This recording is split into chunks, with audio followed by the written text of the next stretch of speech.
So, a couple quick things, guys, about East and West. So, again, this would be a time I would have your notebook out for taking down some notes. It's not going to be long, probably only 5 or 7 minutes. But just have your notebook in front of you. You can write East West. You can copy it on the chart that you see there. It's just a kind of a quick little explanation chart. I'm just going to go through it quickly, but you can write East versus West and kind of and put it that way. And I'll add a few things to the list. So, when we look at East versus West, again, this is for religion and philosophy and culture. And then again, we're talking in general terms here. There's a lot of differences that are more small. There's a lot of areas of gray areas. I just want to kind of cover the major differences between the East and the West based on Confucianism, Taoism, Buddhism, Hinduism, the religions we've covered so far, which are the major Eastern religions, the big ones, and the West. The big ones coming up are Islam, Judaism, and Christianity. Looking at getting a sense of the differences, we can see that one we've talked about a lot, and a couple people brought it up in the discussion, is the West is dualistic. Remember, dualistic, that's that first one. There's a spirituality and a physical one. That is, and they are separate. That is dualism, okay? That is that importance of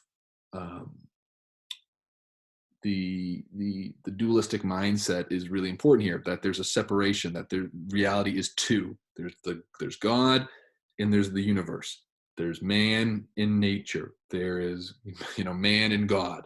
Things are separate. Whereas in the Eastern way of looking, pretty much for all of them, it's monistic. Okay? It is, and that's really important. Okay? And so that's the monistic way of looking at things, which is in the East. That's a big difference because in the East, you have humans are in nature. They are nature. They're not, it's not so much, okay, humans are the best part of nature, and then humans kind of work at figuring out what to do in nature and using it for their way of doing things. That's the West. In the East, there's much more of a unity between man and nature because they're one. All reality is one. It's pantheism. God is just in reality. Think of Hinduism, right? Brahman is all of the universe, right? I am Atman and Atman is Brahman. Remember that equation? That's kind of that's kind of an Eastern way of looking at things, that there's just a unity, oneness, monism. And again, this leads us to our second point, which is human life is often valued above other life, right? Human life is number one, and then underneath that's nature. That's not the case in the East. All life is viewed as sacred, right? Humans are important, but so is everything else, because the divinity is in all.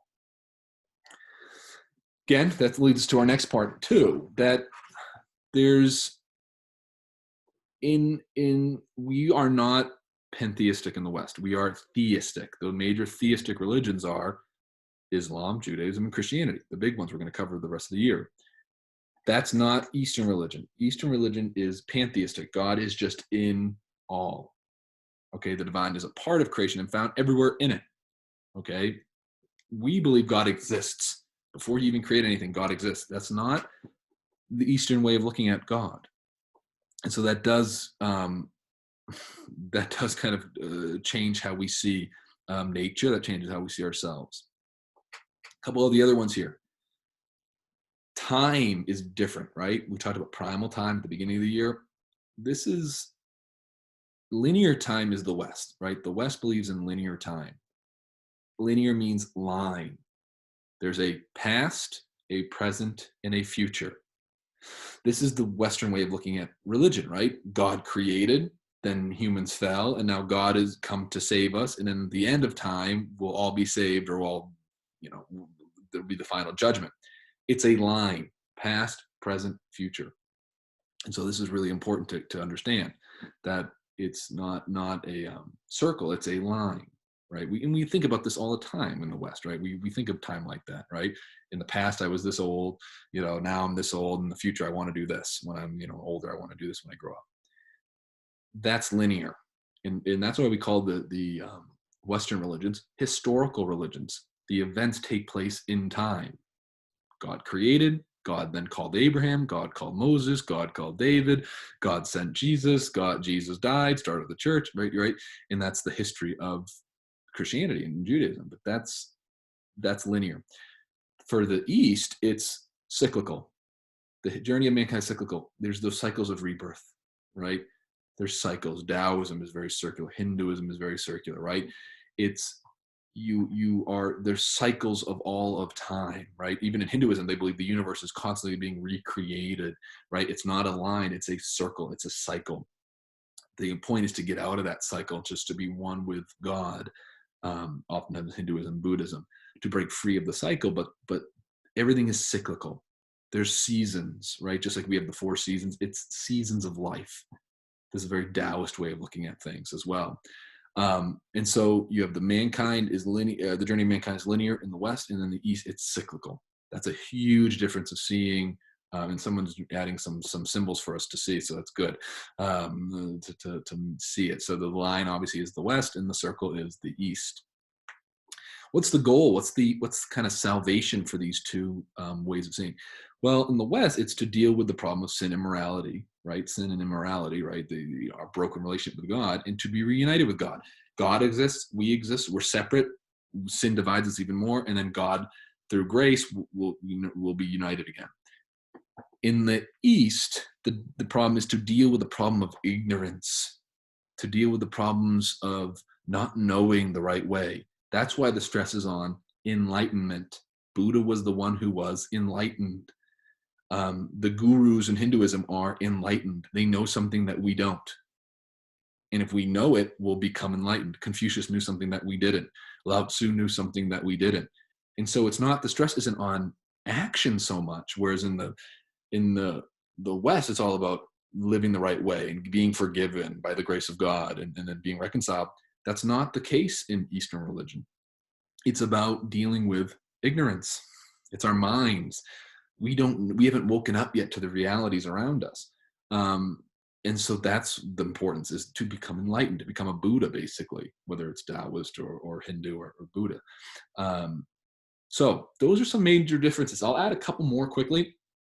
You can jot down. In the West, there's a stress on and we're in the Matrix, so there's a lot of Eastern religious themes in the Matrix. So it's a good movie to watch. In the West, there's a stress on the individual. Okay, there's a stress on the individual person. Okay, you are an individual. I'm me. I'm Mr. McGrath. I have these dreams. I want to do this. I want to, become a saint or all this stuff.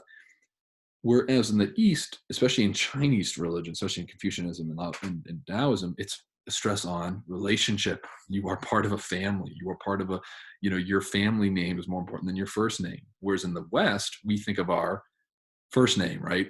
Oh, I'm this is who I am. It's all about me and my ego. Whereas in the West, or in the East, I should say, that's not the case. It's the focus is on relationship. You came into the world through relationship. You are formed in relationships. You grow in relationship. And relationships are much more important. There's more focus on family and extended family and on tradition and on the past. Whereas in the West, oftentimes we think of innovation. We're all about discovering new ways of doing things, right? That's a very Western way of thinking in general. I want to achieve something. I want to grasp something. I want to control something. I want to invent something that's new. I want to innovate. That's not really a Eastern way of thinking. The Eastern way would be, no, learn from your elders. Learn from the wisdom of the past. Learn from your family. Be a part of the family. Do not turn your back on your family at all. That's more important. And that's where wisdom is going to come through those relationships, not through trying to be some great individual. So those are just some differences, guys, to get you thinking about the differences between East and West.